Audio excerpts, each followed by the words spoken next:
name is Brandy Vega. I'm the founder of Promise2Live. It's an initiative put on by Good Deed Revolution. I do this because I almost lost my daughter to suicide almost 3 years ago exactly. And I remember being in the hospital and looking at her lifeless body and praying to God to please save her, telling him that I would do absolutely anything in the world if he would just give me a second chance.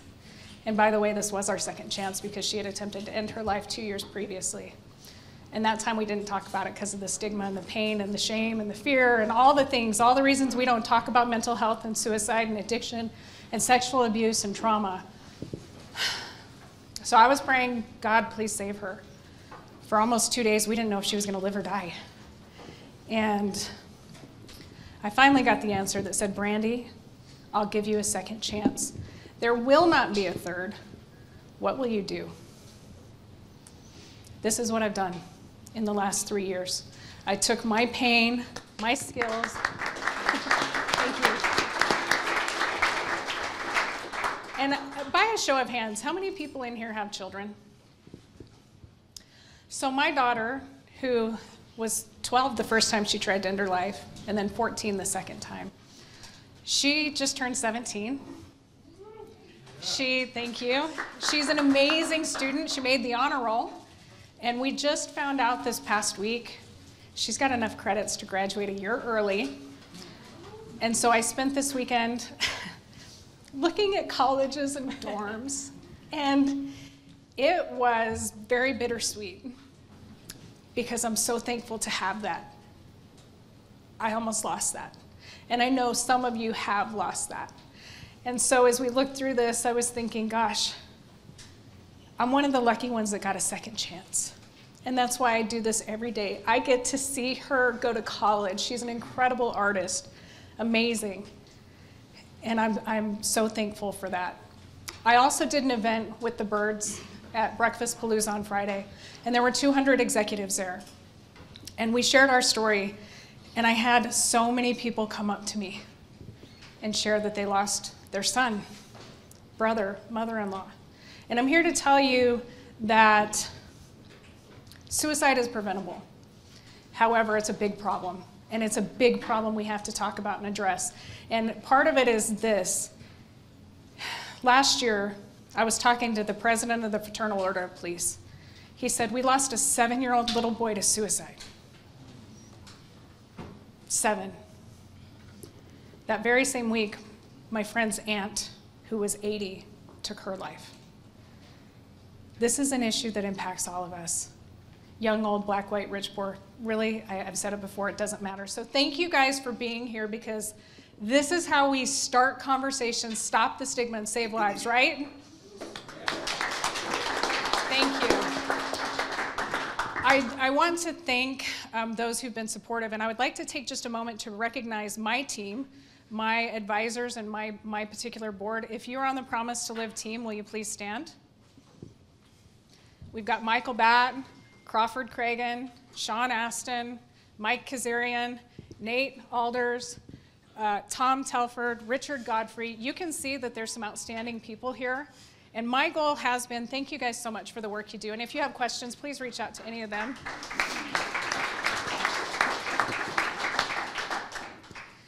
My goal from day one has been this.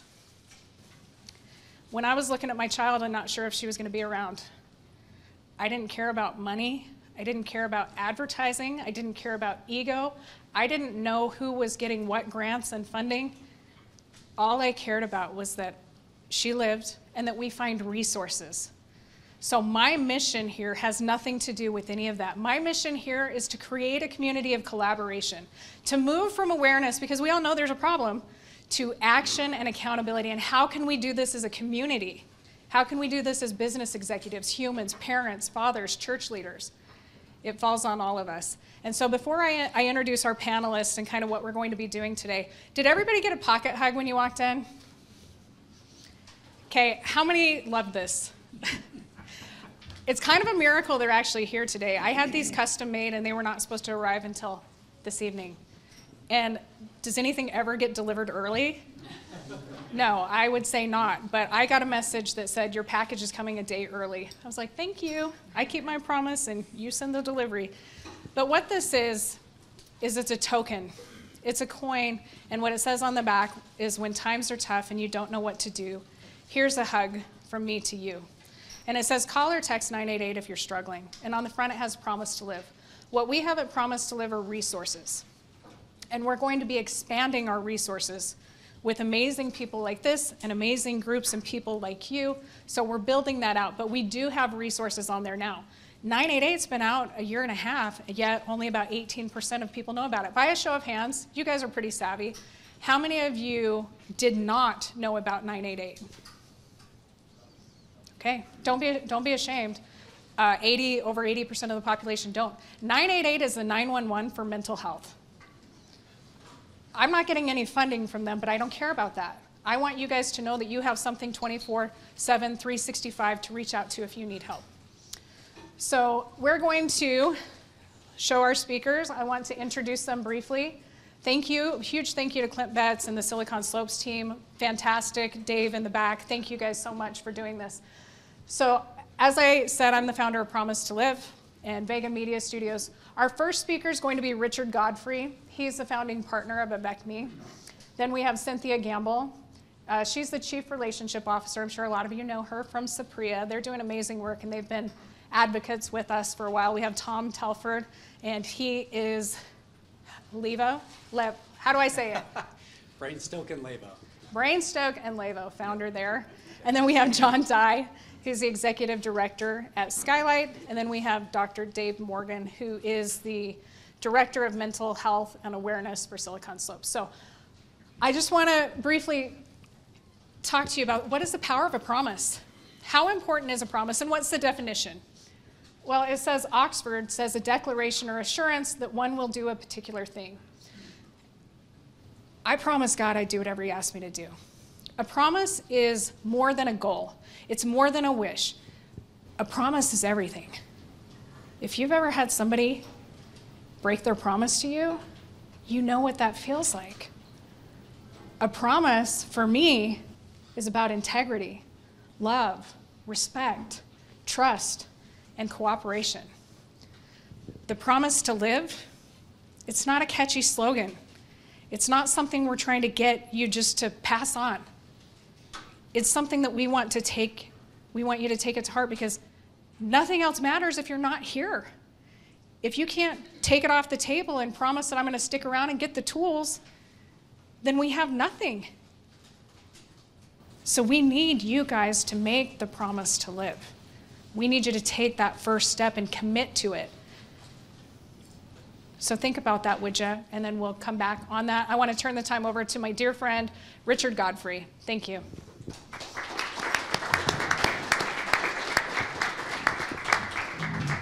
Thank you, Brandy. It's my responsibility and my honor today to introduce you to a really basic model we've put together for how we would like to approach working with you in the area of mental health, especially in our organizations. By means of sort of setting the table for this, my wife Heather and I have wonderful children, and we love them dearly. And we're fortunate in that they love us. But that wasn't always the case. My son Jonathan and I both have our own struggles with mental health, always have had. When Jonathan was in his teens, we were very disconnected from each other, but we were looking for a way to, find a way to connect with each other. And we connected over my favorite book, which became his favorite book, which is The Divine Comedy by Dante. I think The Divine Comedy is a great way to start thinking about mental health. Because those of you who know the book, you know that it's divided into 3 sections. It begins in hell. It begins in Inferno. And Dante is having a dream, and in this dream, he finds himself at the gates to hell, at the gates to just overwhelming darkness. And a guide appears for him, the Roman poet Virgil. And Virgil says, we're going to go on this journey to light, but to get to light, we are going to spend some time in darkness. And I don't want you to get lost in that darkness. So stay close to me. Don't get too far away from me. They come to the gates of hell, and Virgil points up and says to Dante, read what's written on that gate. And the gate says, abandon hope. all ye who enter here. This is where Jonathan and I first started to get bound to each other, to connect, was to realize that our shared struggle was the struggle to be hopeful when we were near darkness. And it's that idea that has infused this model that Brandy's allowed us to develop. Dr. Morgan was the person who reminded me that hope needed to surround darkness, or the darkness would just pull us in. So let me show you this very, very simple model. So here's how it works. The center of the model is darkness. It's that place we can all go, whether we want to or not, if we're not very, very careful, and if we become too disconnected from each other. Surrounding that darkness, and therefore creating a barrier to protect us, is hope. And it's really, my experience with mental health is, it's really about preserving hope. And that hope is preserved through connections, through relationships. And I'll talk about that a little bit later. So if the goal is to stay out of darkness, we have to maintain hope. And to maintain hope, this next area represents what we call the Promise2Live 5 beliefs. One of my favorite quotes says, "We see with the mind, not with the eye." In other words, we are governed more by perception than we are by what's actually happening. And when you think of mental health, it's always difficult for us to look at another person who's struggling because we're not looking at it the same way they are. So what's overwhelming them might be nothing to us, and what's overwhelming me might be nothing to them. And so the first place I believe we have to start in staying out of the darkness is in the things that we choose to believe. And we're not suggesting there are only 5 things that maintain hope, but we're suggesting there are at least 5.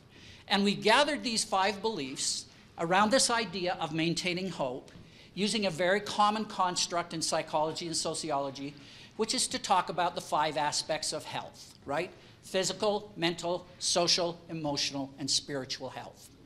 So we have, under Brandy's direction and as a team, identified 5 fundamental beliefs that if we can choose to hold on to, they will maintain hope, and they will be the food, the nourishment for the next level of this model, which is what we call the personal activation point. The personal activation point is obviously the point of behavior. So beliefs first, behavior second. In these 5 constructs of physical, mental, social, emotional, and spiritual health, we are going to suggest to you today that you look at the 5 beliefs, you pick one of them that would be beneficial to you or to the people you care about or are responsible for, and then you think about what behaviors could I begin to work on that would support that belief. Because as the belief is nourished, the belief gains strength. And as the belief gains strength, hope increases. And as hope increases, it's just like a giant wall of light that surrounds that darkness and says, just like in Lord of the Rings, you shall not pass. Because really what we have to do is find a way that we can help all of us stay out of the darkness, create a barrier of hope where we don't pass, we don't go into that darkness. And then finally on the outside, you have what Brandy's been doing for the last 3 years. And she always talks about as if she's just doing one thing. Those of us who know Brandy that know that this is about one of 100 things that Brandy does. And she does them all just extremely well. And so she has gathered incredible relationships, resources, tools that we're going to make available to you through what Brandy has put together to assist you in supporting the behaviors, which build the beliefs, which create the strength that feeds the hope that keeps us all out of darkness. And so today what we're going to do is each one of the speakers is going to present one of these 5 fundamental beliefs that we believe are essential to building the hope that keeps us out of the darkness.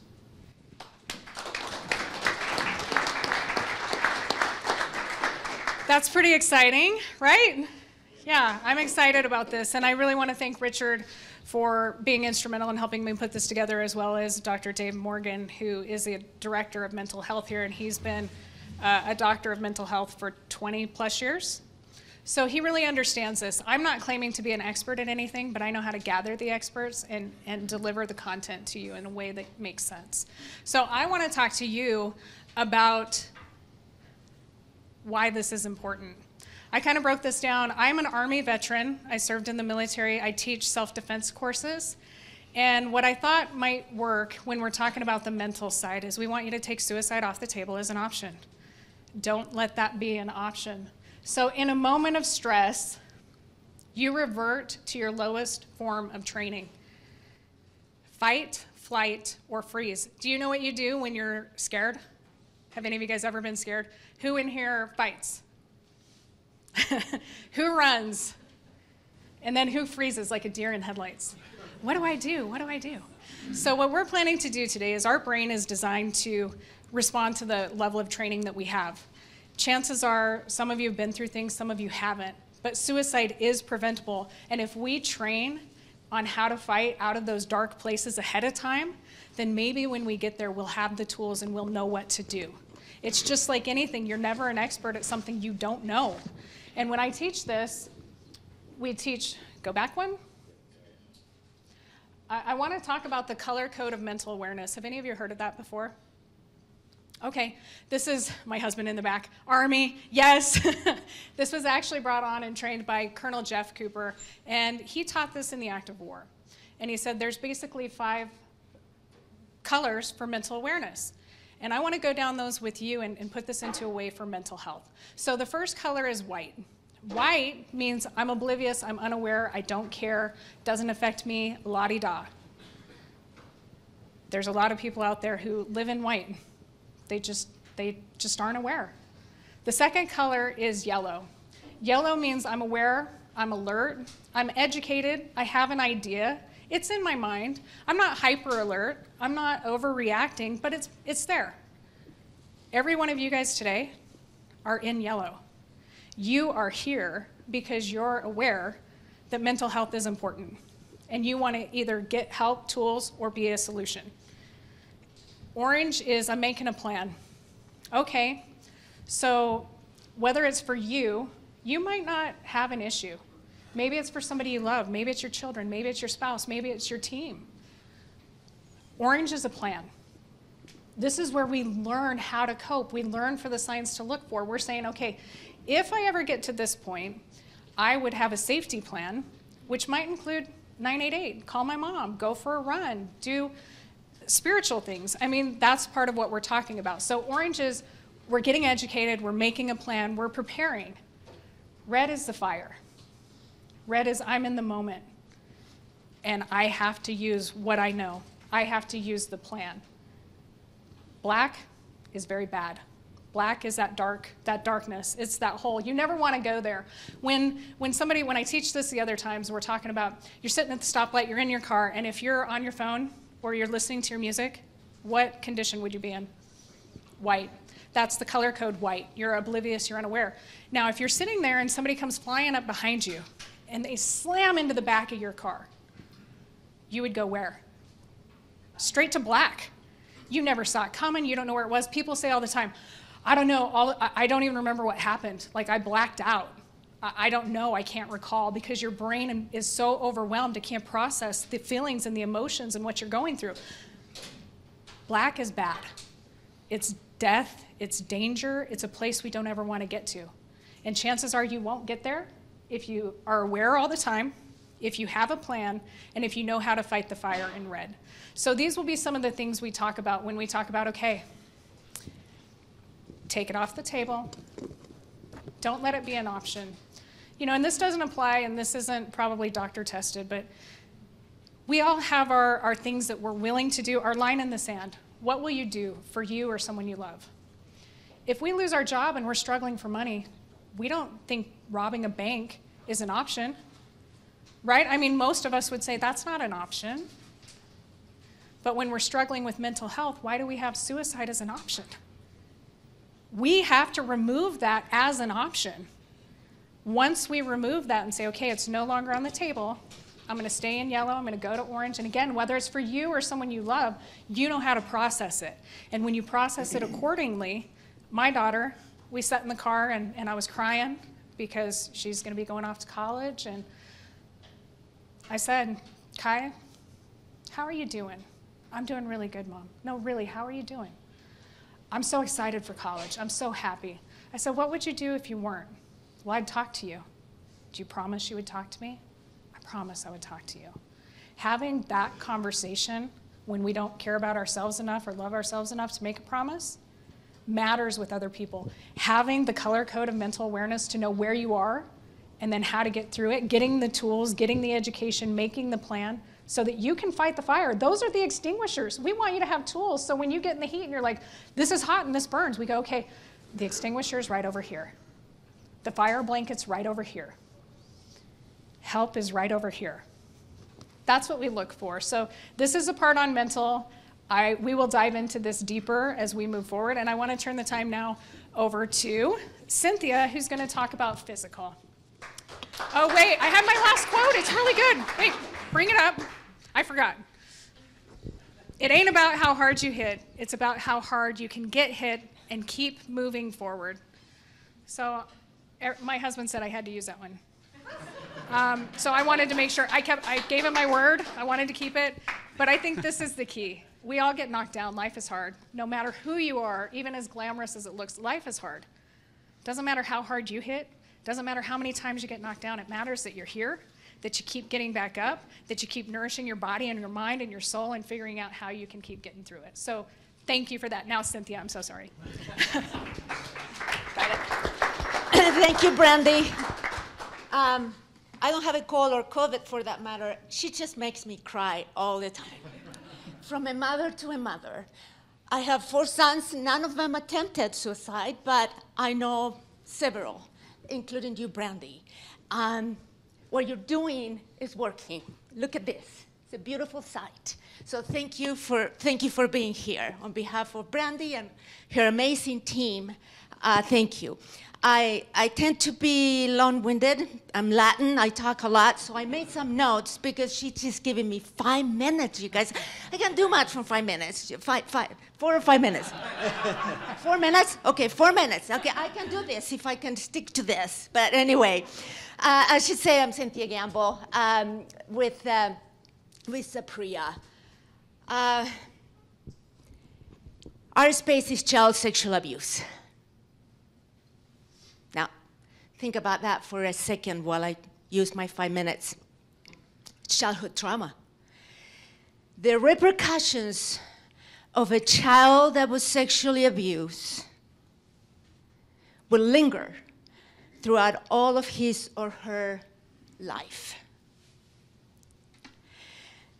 Imagine living in that state of fight, flight, or freeze several times a day, every day. When your body, you just have no control of your body, of your emotions, of your movements even, as severe as it is. The body keeps score.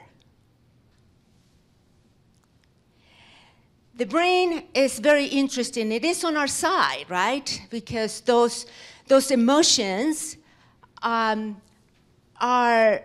the brain tells us, hey, there's something here, like you were talking about, right? There's something here.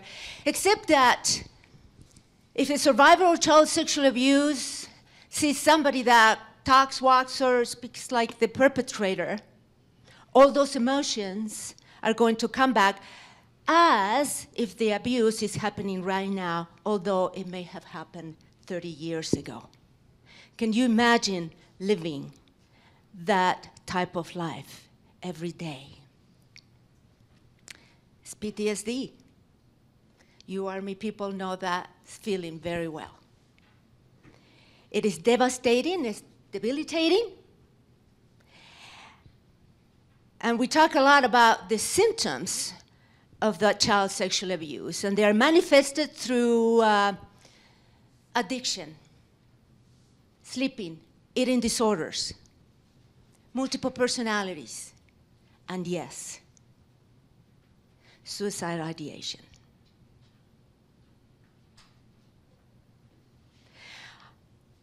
I've been with a team at Sapria for over 7 years now.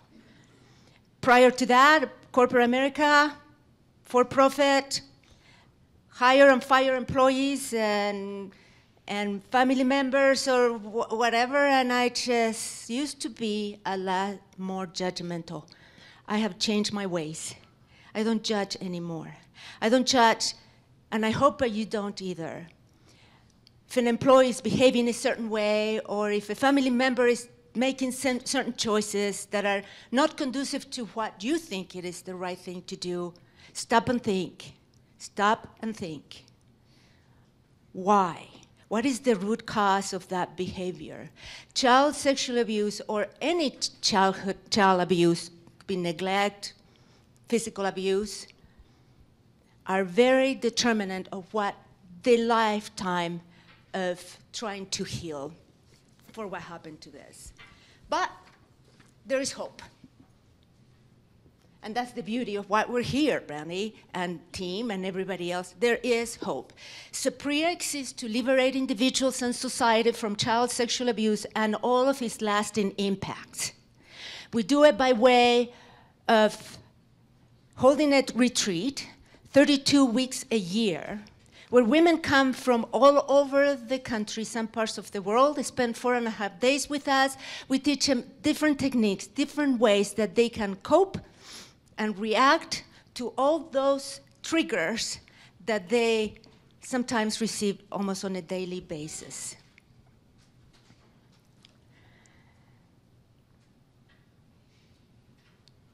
At the end of the day,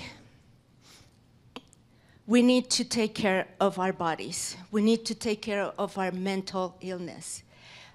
Many of the physiological issues that we deal with in our physical bodies, the root cause of that has to do with some sort of trauma that we're not able to cope with. The body reacts in interesting ways. So we have a problem. But the beauty of this is that you're here to solve it. Sapria wants to be part, keeps making me cry. Sapria wants to be part of this process.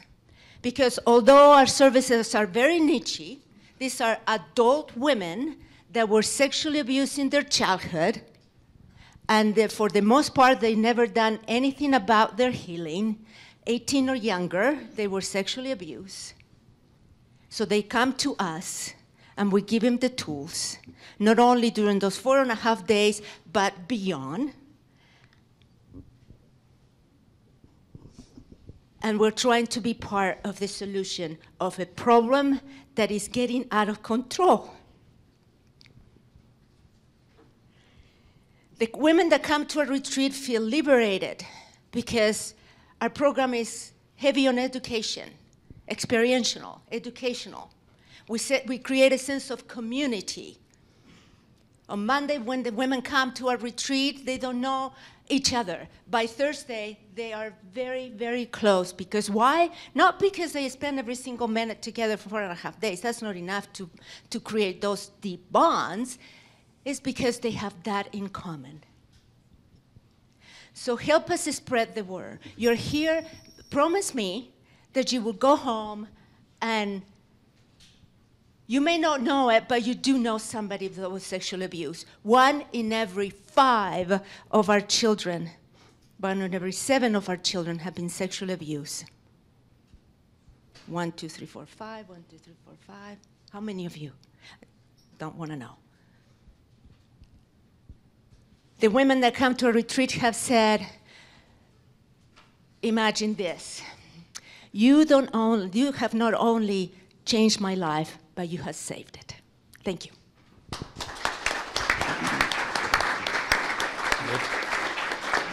It's an honor to be here with you today. I'm gonna have to move. I can't stand still. I'll fall over.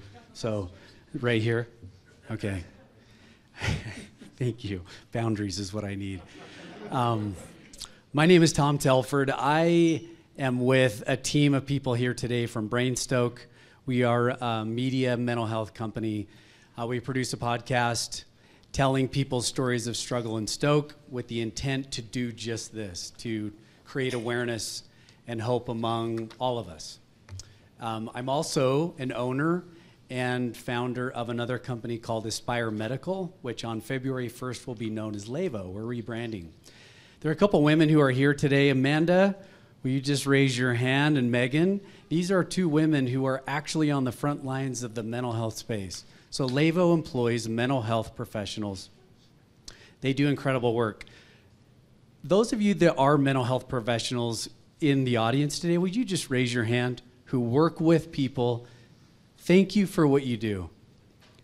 You need to be recognized. This is a significant industry who carries weight that I can't fathom. I'm married to a marriage and family therapist. I get the work free. She's an amazing woman, and that has led our lives into the mental health space. I spent 20 years in institutional finance. I built companies, and this is relatively foreign to me to be in the space the last 5 years, but I have my own story, so I want to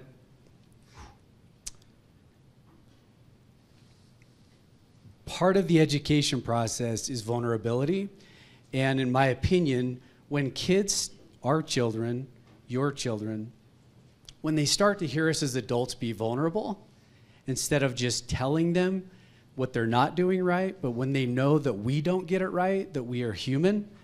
I struggle with the term plan of happiness, I'll be honest. It should be plan of humanness. We're all just human, right? And when children know that we're human and that we struggle, things change.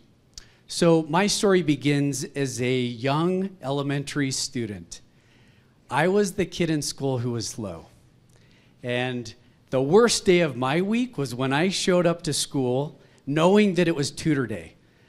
And I was mortified of hearing this in my classroom. Tommy, your tutor's at the door. And it would be announced very loudly across all my classmates. I was that kid. I struggled to learn how to read. I couldn't learn. I had a learning disability. Unbeknownst to, I didn't know what it was called. My mom loved me. She's like, hey, you got to meet with someone special. And I'm like, well, it's embarrassing when they call me out of class. But that's how I was in school. I coped with the stress of being a struggling student all growing up. But I coped with it, key word here, coping, by skiing. The fact that we're at the slopes today, I love. The slopes are part of my mental health story for sure. I coped by ski racing. My parents put me on skis, and I immediately found independence and freedom in my mind that I could never have at school. I definitely didn't have it in church. I just found freedom. It helped me cope with life stress, which is part of what Brainstoke is all about, the 5 S's. Get serotonin in your brain, and things are just going to have a different capability to cope. So I ski raced. I loved it. It was my passion. At 13 years old, I was ski racing in a downhill race, going too fast, likely, for the age. And I crashed, and I destroyed my knee. And as I laid in the snow, waiting for the ski patrol to bring the boggin to me, I knew my identity just like that changed. All of my friends, all of my family knew me as the ski racer.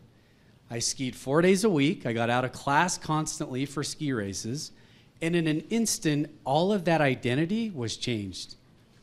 So now between school and ski racing being taken away, I immediately had experienced at 13 what I would consider embarrassment and disappointment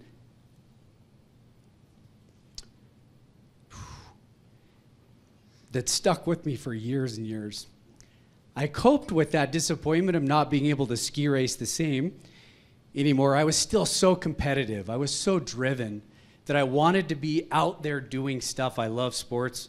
All I really wanted to do was spend time with my best friends. As you all know, teens just want to be with their friends. I did that by playing baseball and football. Well, my senior year, I was playing as a defensive back for my high school. And we played for our homecoming game, the Skyline Eagles. And the quarterback of the Skyline Eagles that night was Brandon Doman. I don't know Brandon. Yep. Some of you do.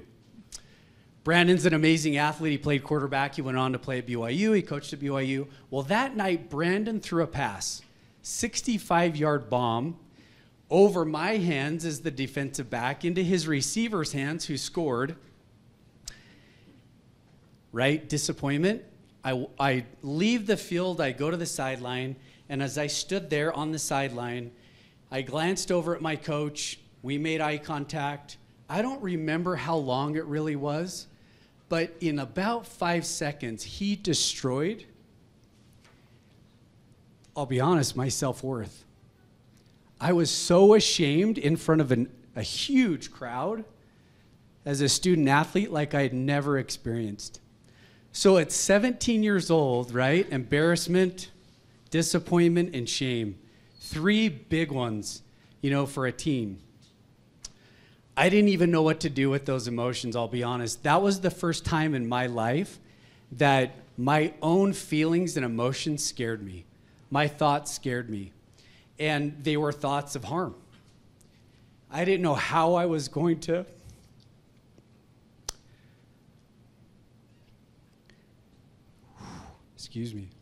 face my best friends, my coaches. It was rough, to say the least. I carried that look from my coach into my 20s, right? How's that possible? How can you carry, a moment like that for so long? And the answer is trauma, right? Cynthia knows this. The therapists, those professionals in here know what can actually go with you. Here's what's interesting about my story. When I was, in July of 2015, I sat down at my desk, home office, and I typed into my laptop my brokerage account password. I was looking on my account to recognize that day, to a degree, the highest I've ever felt in my life. I had been building a company for a number of years, and on that day, that point, I was recognizing selling a company. I was having an exit moment. And as I sat there at my desk, totally overwhelmed with emotion, I thought to myself, how did I get here? How did someone who sucks at school, tons of disappointment, can't learn, 17 on the ACT, that was awesome, by the way, for me. How in the world did I get here? And I sat there and I wrote for hours. And there were 3 highlight moments that got me there. They are these 3. So how can shame, disappointment, and I don't even know what the other one right now, I can't even think, but shame, disappointment, and embarrassment, right? Huge one. Why those? So when we meet as, a business, a company, as we meet with our mental health professionals, we are not trying to take away emotion, right? We're trying to learn to cope with it. And here's how I learned to cope with it. 3 things. The spectrum of coping. Oh, you can go back. Yeah, I want to just comment on the 3 words at the top right there. Recognize, categorize, and operationalize. What I started to realize in my late 20s is that sometimes negative emotion is the exact catalyst that drives us forward. I can tell you that day in July of 2015, that one moment with my coach drove me through so many walls as an entrepreneur, I can't even tell you, right? Even though that was negative in that moment with him, it was the compelling force to get me to just drive forward. Now, I'm not saying it was right or wrong. It just was. I actually ended up writing a letter to that coach, trying to rid myself of some of the heavy weight and burden that I had with him. He wrote me a letter back, and I'll be honest, it wasn't awesome, right? But the fact that I wrote him and that he wrote me, it was a moment of grace. I was trying to find grace to rid myself and unload the burden of those emotions that I had. And the fact that he wrote me back, there was a moment like, really, dude? That's all you're going to say now? Like all these years later, that's all you got for me? And then this hit me. He was the coach of the team who also lost that night. His employment, his family, his embarrassment, right? I had to grant grace to him. I don't know what really happened Was he really that big of a jerk? Probably not. Did he have expectations? Yes. So grace for ourselves and others frees us. It helps us move past. Here are the tools that allowed me to do that, I believe. Number one, next slide, the spectrum of coping. There is no just black or white, right or wrong. We may have skipped it, that's okay. Spectrum of coping. The other one is fitting in versus belonging. Some of you know who Dr. Jennifer Finlayson Fife is. This woman's amazing. She's an LDS sex therapist, that's how she's known. But her work in the mental health space on fitting in versus belonging and self-authorship is lights out. I wish every teen knew the difference between fitting in and belonging. Belonging is owning yourself, self-authoring. My mental health changed when I started to understand this. The reason that social media is brutal is because teens are trying to fit in, they're not trying to belong to themselves. I think this is such a critical point. The last one is the window of tolerance. This was enormous for me. Understanding and pushing our ability to tolerate big emotions, knowing what to do with them so they just don't take us over. That's tough for teens, right? In so many ways, that is so challenging to try to tolerate big emotions. A brilliant woman said one time by the name of Maya Angelou, always do your best. And when you know better, do better. This is what this is about. I love Promise to Live. I love what Brandy is doing. By the way, Brandy was on Brainstoke, so there's a great podcast episode coming out. Her story's legit. I love it. It's so cool that she's leading this charge. We are here to learn to know better. And I love that Brandy's focused on now what? And the answer is go and do better. Go spread this. The knowledge and the education is key. Teaching, everybody needs to know these tools, but especially youth. I don't know how, but somehow we got to figure out better curriculum in schools for kids to know better, to know these tools at a very young age. Now, I know that there are companies who are doing that, and it's awesome. I've heard a little bit about that. That's an awesome effort.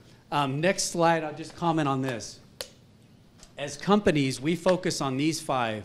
When we sit with hundreds of therapists who are part of the organizations I've been involved in, and we talk to them, these are the 5 areas that we focus on. There are intersections that are at the mental health. These are adults and people who sit at these areas of life, and they're critical. Every parent needs better tools. They're the coaches in the home of mental health. But just as important, my own child, okay? His mental health was directly correlated in getting better help from his school teacher, okay? School teachers are the best mental health clinicians, and they're not paid to do it, okay? We're going to invest heavily in education at our companies because these men and women who teach school, they see it better than parents. I'm just telling you they do. They see the child under stress, interacting with their peers, and they can identify. Here's the challenge. They can't say much because of the laws and rules and regulations of teachers. They need help, and our goal is to try to help them. Thank you all. It's been a pleasure to be here.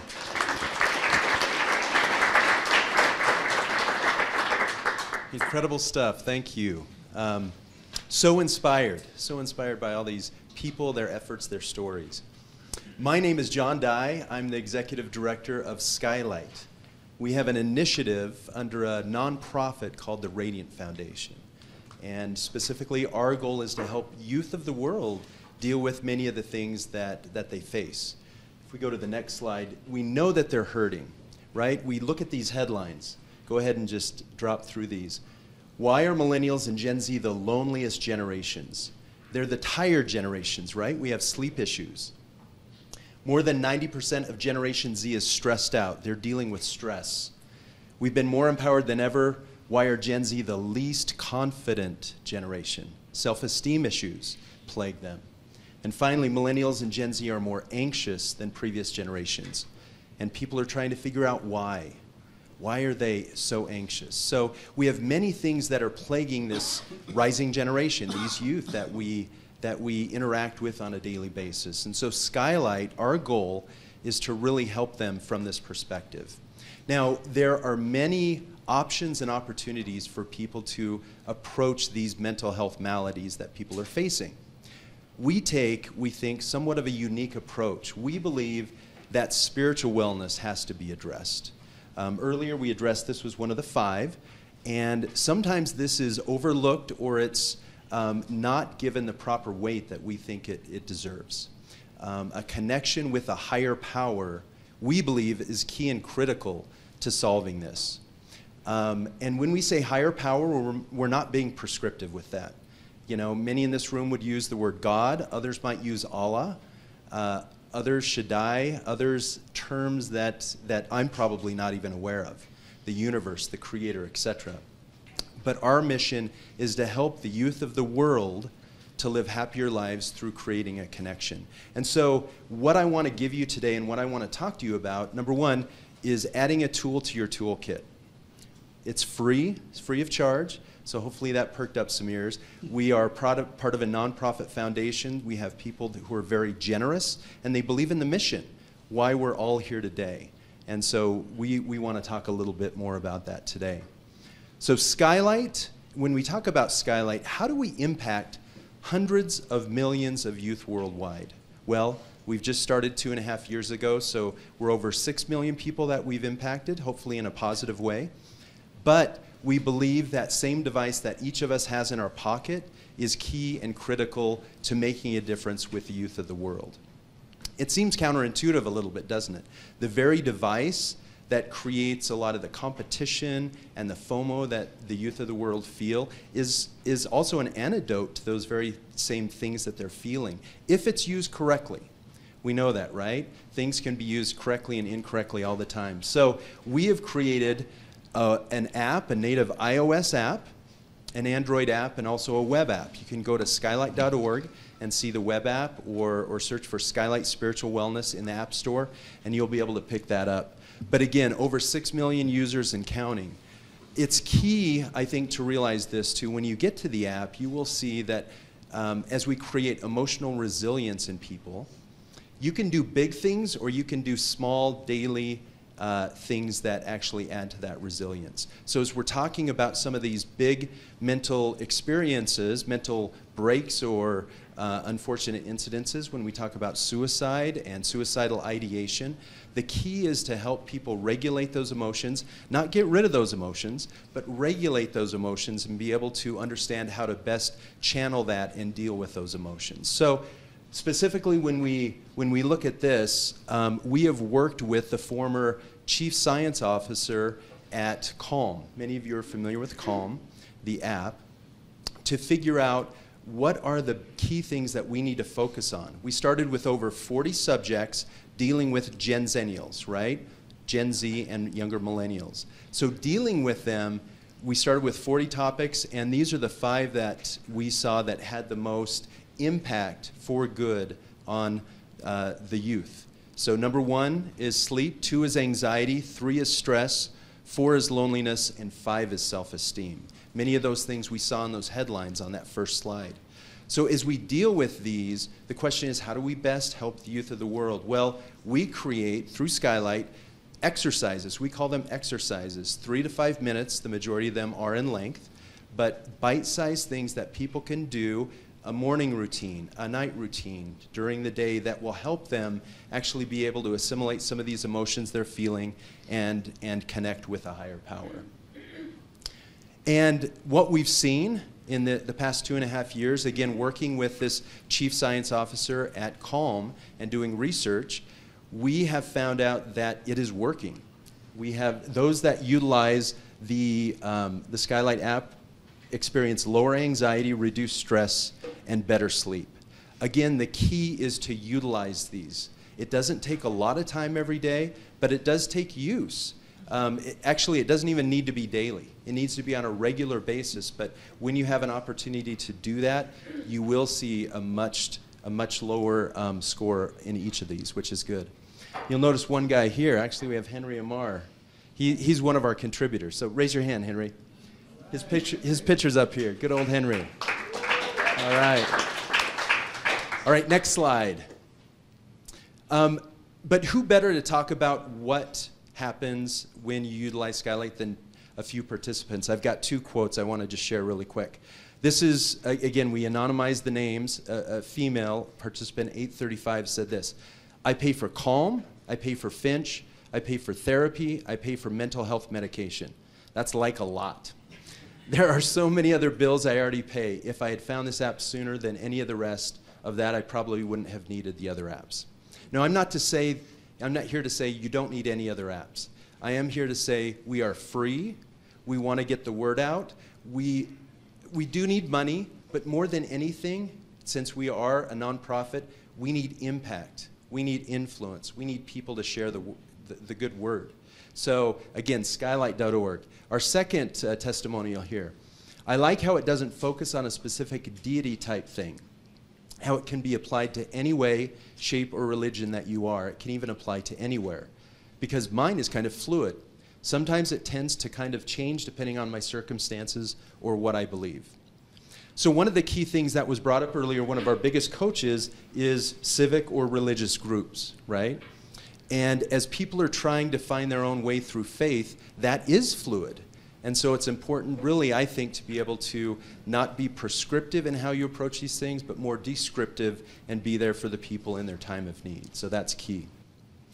Okay, so I'll end here. QR code to download it. But again, I will just reemphasize one thing. We are part of a nonprofit. Again, free of charge. We want to put more tools in your toolboxes. So when you are thinking of things to do from a mental health perspective to help people at your company, to help youth in your congregations, to help others in your neighborhood, or even your own family, please consider Skylight. Again, the value is there if you use it. It will help you deal with many of these things. And resilience, I know it's a word that sometimes is overused, but it's something that if you do on a regular, consistent basis will make a big difference. Thank you so much.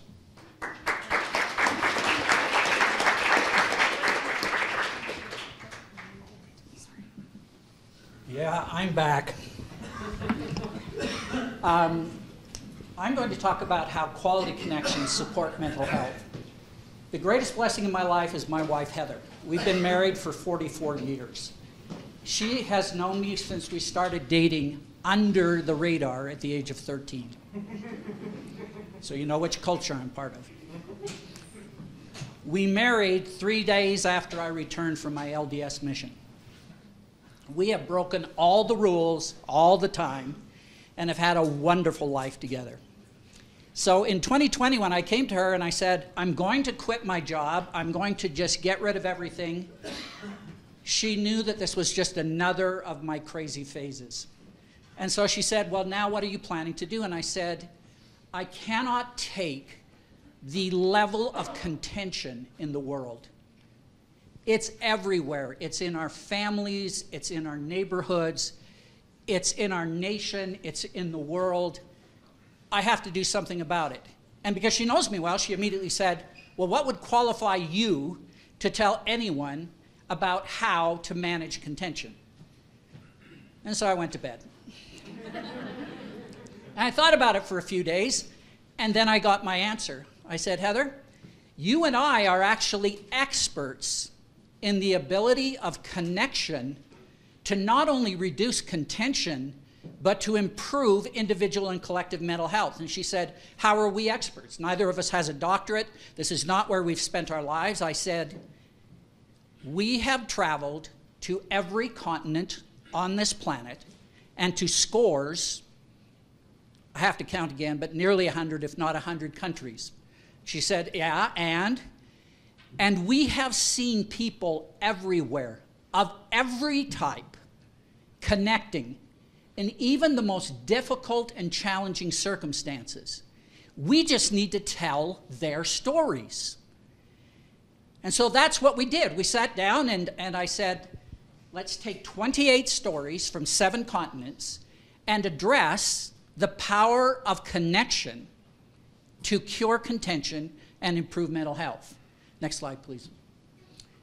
We have someone from Deseret News here today. I met her earlier.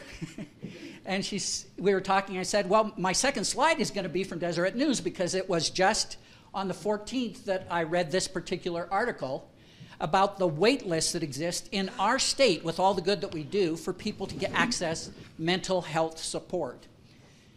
It was interesting that also this week, Deseret News rolled out a whole series of articles that deal with the idea of connection, starting with an article by our governor. And so, knowing that I was going to speak here today, I said, well, this is a perfect fit because connection does lower contention, and it does give us tools to address mental health. And here's how. Next slide, please. Here's a quick story from a trip I made a number of years ago to Cape Town. So I'm in Cape Town, South Africa. It's a business day. I'm walking down the street, just lunchtime. Ahead of me are a group of young professionals. And I can overhear their conversation. I'm not intentionally eavesdropping, but it's a really good conversation. And they're young professionals, and they're talking about success and wealth and their aspirations and goals in life. And some of them are talking about, how if I could just fill in the blank, own this car, live in this house, do this, I would be happy. And so it was very much a conversation about trying to connect wealth to happiness and health. And I have no problem with that whatsoever. But in that conversation, and this is the first story in the book, I heard a young woman, probably in her early to mid-20s, say one of the most powerful and wise things I have ever heard in life. She said to her friends, "Will money hold your hand when you are old?" Will money hold your hand when you are old? A lot of things matter in life, but ultimately nothing matters more than connections. Next slide, please. A life preserver cannot save a life unless someone throws it and someone catches it. I didn't always look like this. There was a time when I was very athletic, and I was a lifeguard all through high school and college, and so I had to use life preservers on occasion, and really it required a connection. Not only did I have to recognize that a person was in stress, get that life preserver and get it out to them, but they had to grab onto it.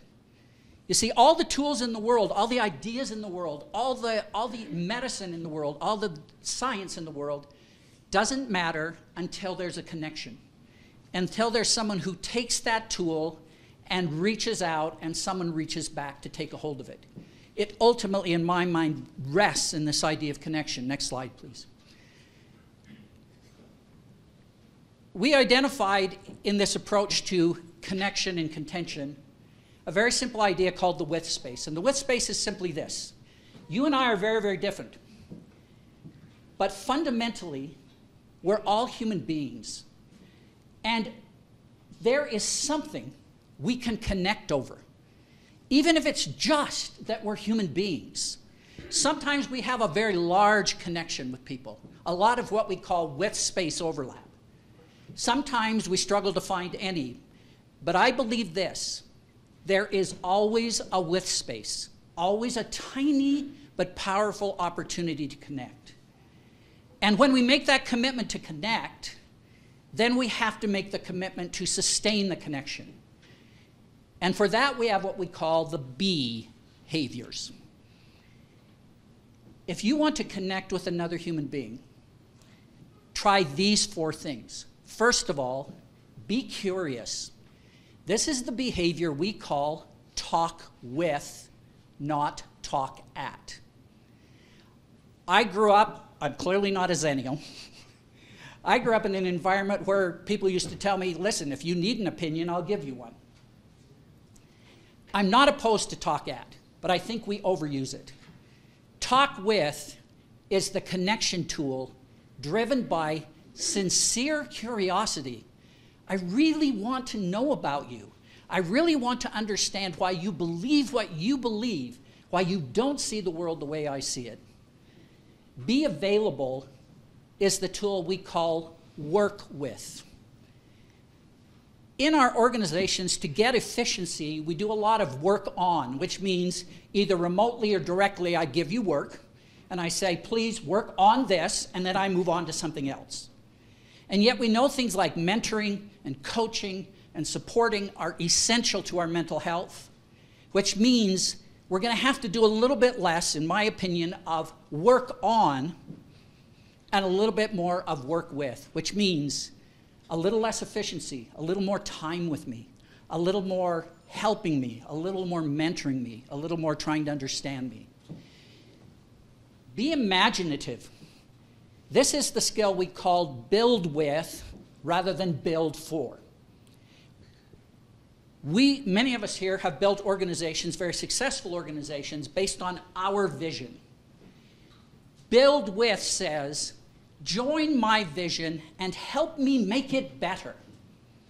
Help me take the things that I am so passionate about, that I am launching here, but connect to me, help me make it better. And then finally, be linked. I have lots of bad habits. I have a very bad habit in that I have a much longer stride than my wife, and so I tend to get ahead of her when we're walking down the street, which she finds very offensive, and she should.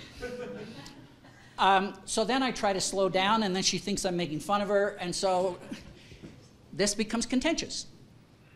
And then she reminds me that there's a very simple way not to get disconnected from each other, and that is, in this case, to literally hold hands. Be linked is the walk with commitment. It says, whether metaphorically or literally, I am never going to get too far ahead of you, and I'm never going to get too far behind you. Talk with, work with, build with, and walk with are skills that create connection. Connection lowers contention. Contention is destructive to mental health. Contention feeds suicidal ideation. I've decided to spend the rest of my life just telling stories of the people I've met in this world. We have problems in this world. We have problems in this country. We have problems in this community. We have problems in my church. But those problems are not nearly as powerful as the goodness of people. Heather and I have literally met thousands of people all over the world. We just came back from India. And there's just goodness everywhere. And we need to unleash it, and we unleash it by connecting to it. Final slide, please. So here are the ones: talk with, build with, walk with, work with. Next one. This is our newest granddaughter. You know what? You can never have a bad enough day that you can't look at that picture and realize it's going to be fine. Thank you.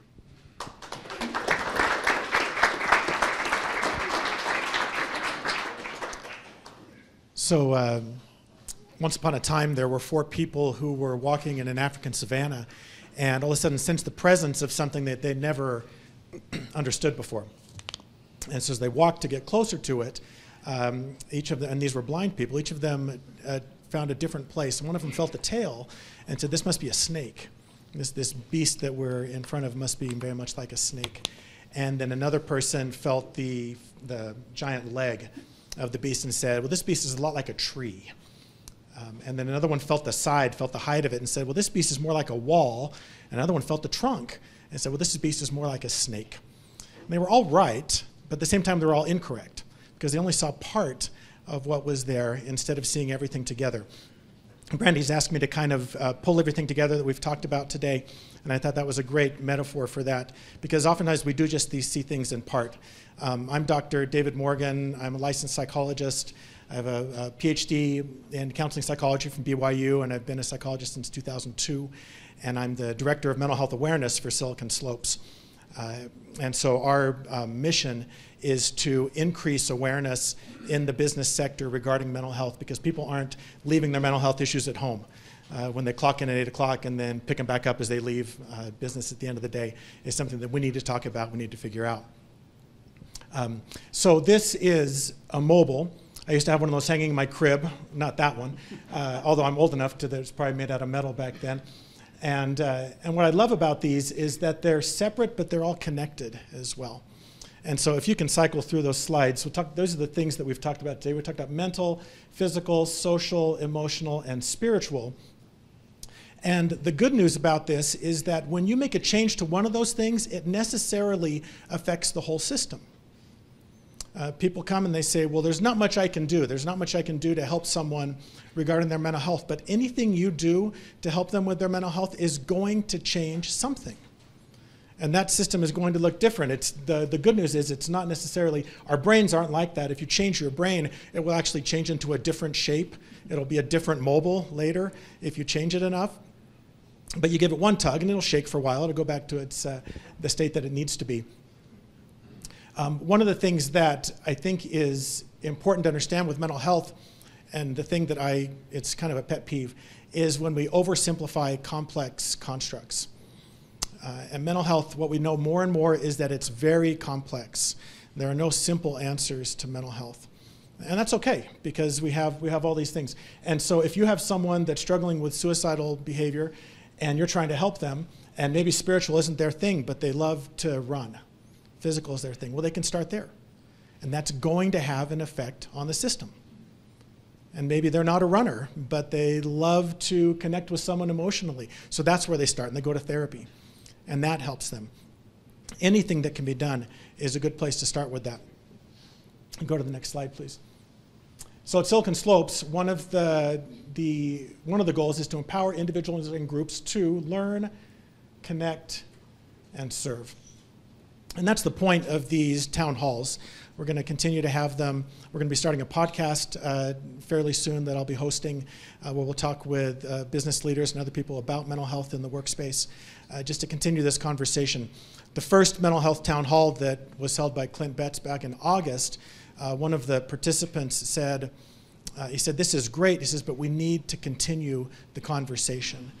And that's when I got involved, because I said, well, someone needs to carry the torch, right? Someone needs to say, okay, who's going to keep talking about this? Because things happen in our lives, and they become very important for a moment, and then other things happen because we're busy. And then those things kind of lose their importance. And unless someone says, we're going to continue this conversation, then sometimes those things can get lost. And mental health is too important to get lost over time.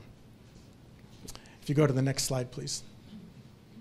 So this is one of the questions that I often ask when I teach. I say, based on what I learned today, what am I going to do differently in my life? And that's something that I want you all to consider.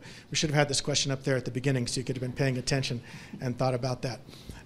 Some of you, at least everyone's probably full, right, if you had something to eat. And some of you may have been inspired, and some of you may have thought, man, I'm going to go change the world because of something I learned today. If you don't do anything about it, then nothing's going to happen. You have to act.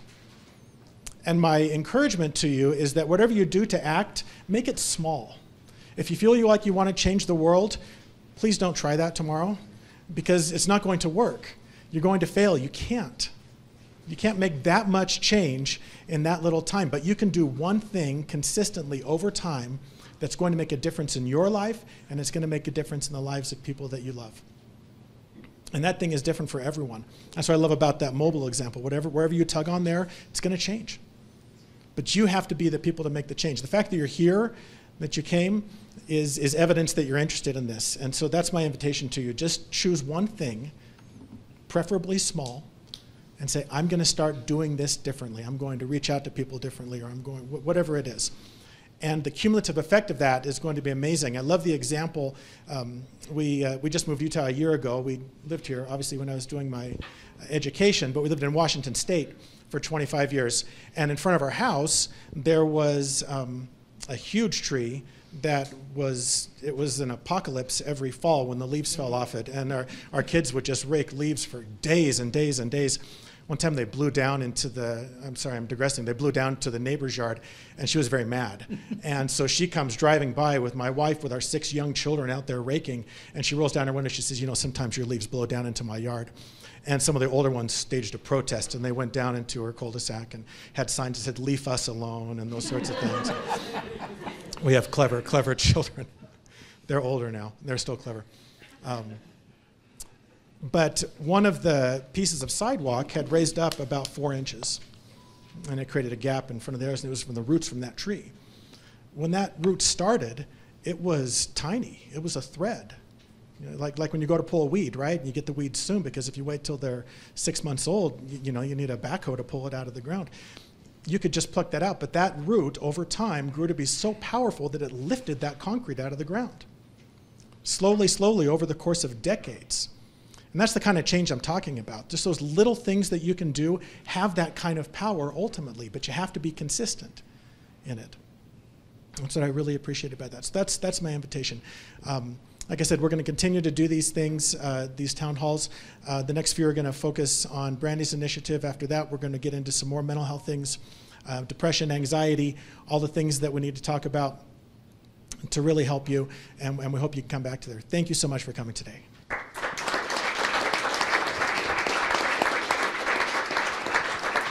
Well, thank you guys so much. Thank you to our panelists. What we're going to do right now is turn it over to some Q&A. So I've got an extra microphone up here. If you have a question, just raise your hand. I'll give you the mic. And then our expert panel is happy to answer these. We have about 10 or 15 minutes. Does anyone have a question? Not all at once. Okay.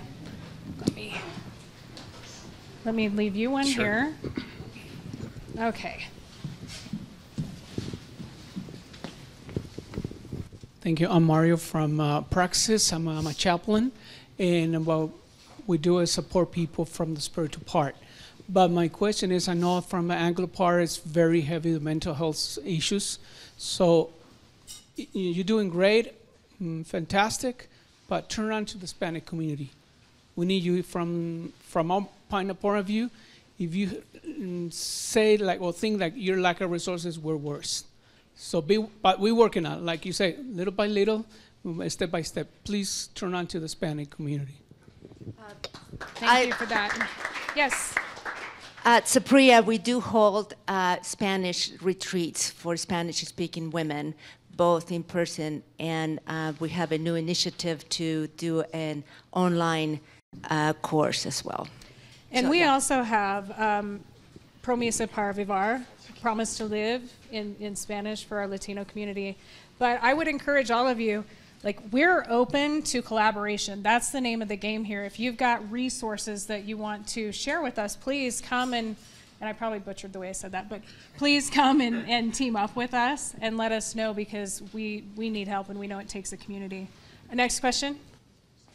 There's a comment. Oh, I was just going to briefly mention, Mario and I spoke earlier, but yeah, I do believe that there's a dearth of Hispanic and Spanish, and quite honestly, other languages and ethnicities, right? We're doing something about that. Mid-year we'll have some things, but I think, thank you for bringing that point up, because sometimes we don't see that full picture, so thank you for mentioning that. Okay, thank you. Next question. Yeah, so my name's Kate. I'm a consultant and speaker, and something about mental health and this opportunity that's really exciting for me is that when people are mentally well, it's really good for business, right? Because when people are well mentally and they're excited to work and they're not burned out and they're not anxious and depressed and being weighed down by all those things, they can get a lot more done. They can be in the space to be creative. And so what I'm wondering is, I would also like to just put this out here, is if we can start to quantify some of those things, what's the negative impact that's happening because of the depression, because of the anxiety, because of all these things that are plaguing so much of especially the younger generation? How can we can get more businesses involved in wanting to invest in some of these strategies, in some of these awesome things that you're offering, and in teaching people how to use these strategies in their companies. And so I'm wondering what are your thoughts, and what have you found on that, and companies' willingness to invest? So in the area of connectedness, which I talked about, we talk a lot about the counter to connectedness, which is loneliness. And you heard some comments on loneliness. We've got a number of white papers that we've assembled, cross functional research studies, et cetera, that I'd love to share with you.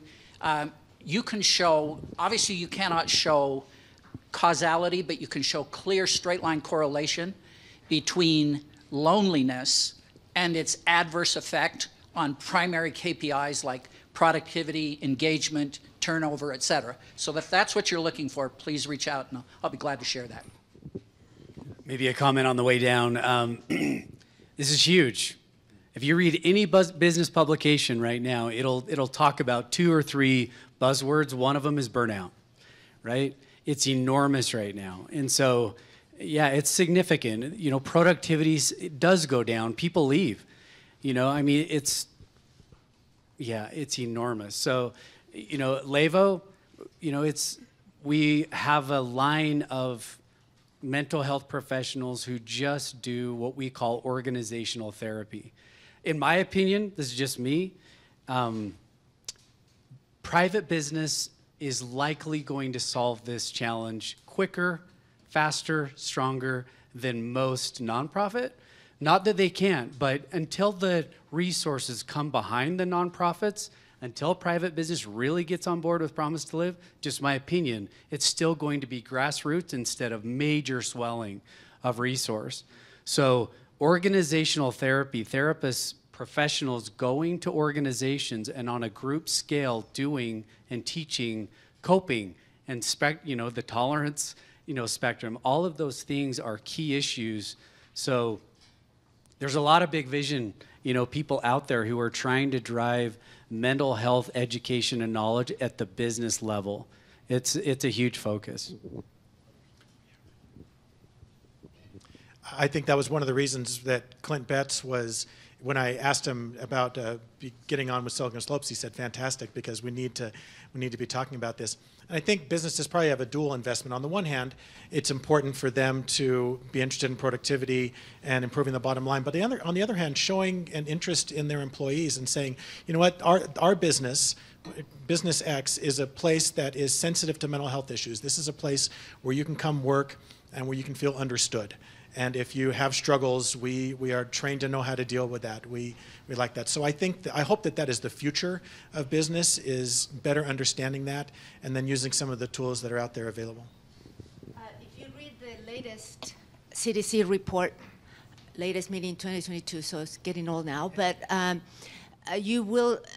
is and go ahead, it's pretty long, but it does address the loss of productivity in the workplace as a result of the trauma that employees go to work with every single day.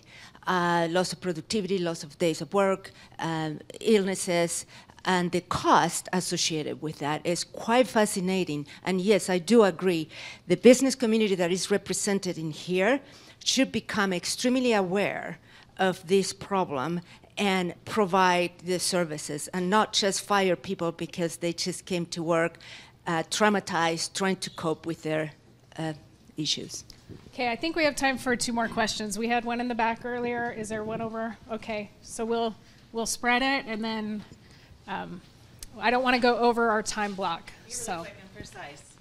Hi, I'm Jamie. I have been working in startups, hard growth startups, for 15 years. I'm going to try not to cry.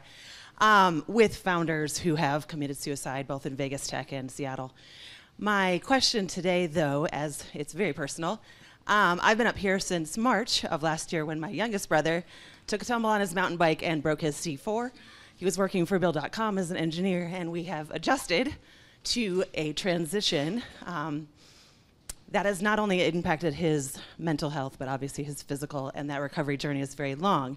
So my question for Silicon Slopes is, what resources would you guys recommend here in Salt Lake City area for somebody who's transitioning dramatically? And my parents, my older sister and I have been nonstop working on getting resources and working on other people who have gone through a spinal cord injury and how that impacts.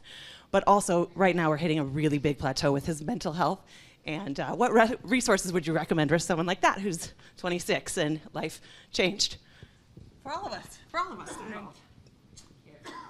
My wife meets with individuals regularly at Levo who have brain injuries, major injuries. It's significant. I mentioned mine. When I went from ski racer guy to who am I now, the loss of identity is enormous on one's mental health. And as adults, we constantly have to kind of recreate who we are. We change careers, we do whatever, right? We've built the ability to kind of do those things to a degree, but even more so in youth. If your brother was a mountain biker, that's what I do. You know, and if someone took that away from me today, I'm just telling you, I would not be the same individual. If I can't go ride in the sun and have that serotonin, my mental health sucks in one day.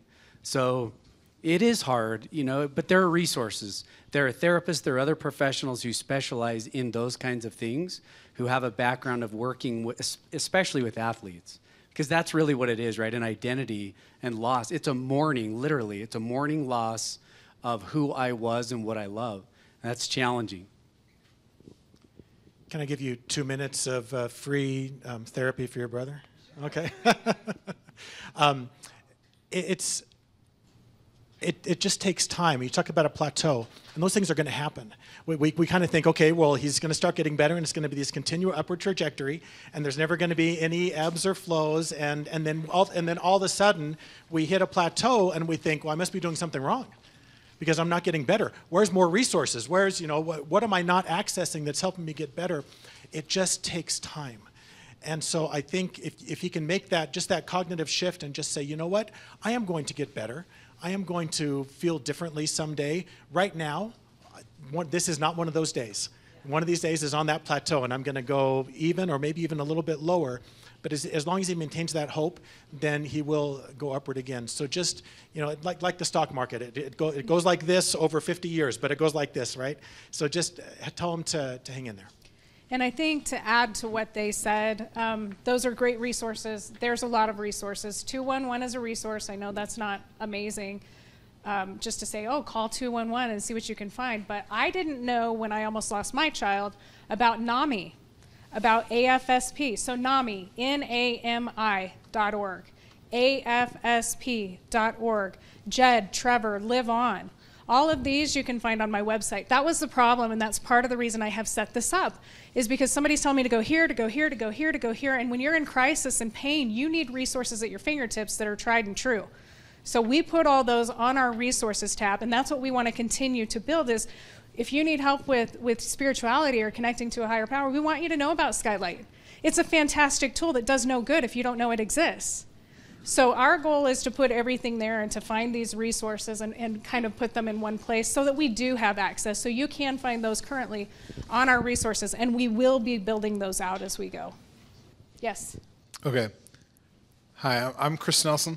I am an IT and a cybersecurity leader, and I've been unemployed for the last a little over 6 months now. I'm actually very involved in the job search group here in Utah. There's a part of the church. There's a couple of other groups that I'm a part of, and we have been adding motivation and mental health to part of what keeps people motivated.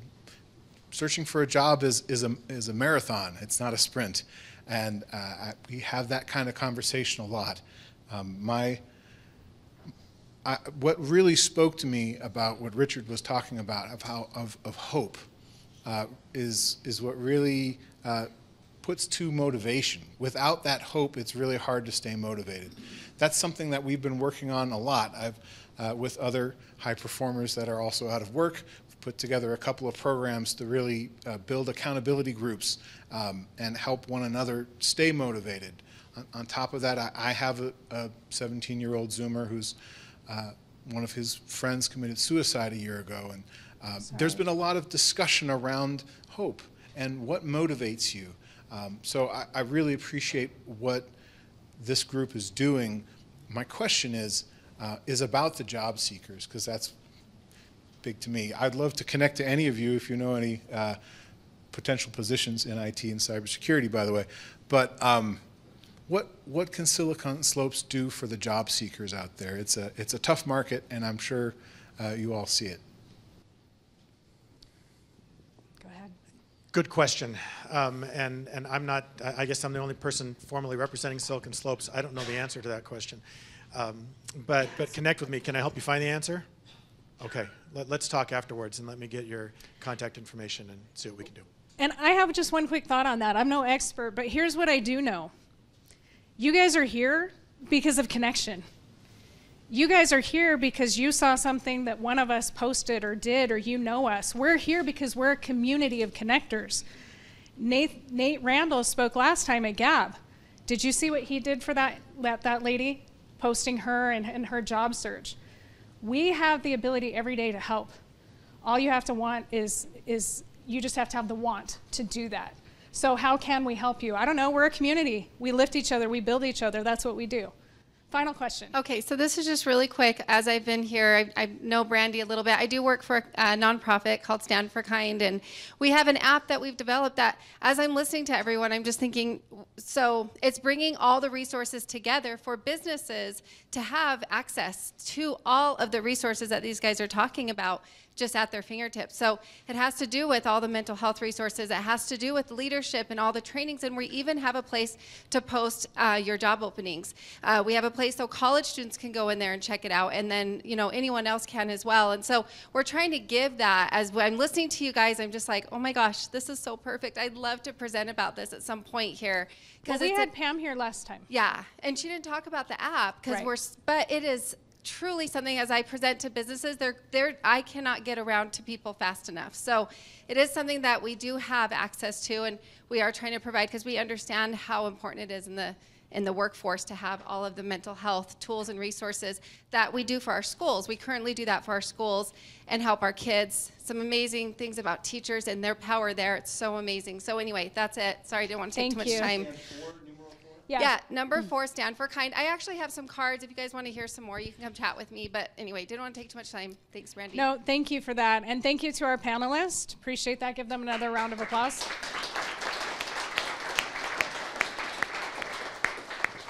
I want to thank each of you for coming. This is why we're doing it. We need to know about the resources. We need to know about the tools. We need to connect as a community. We need to build as a group. We need to lift where we are. Rising waters lifts all ships.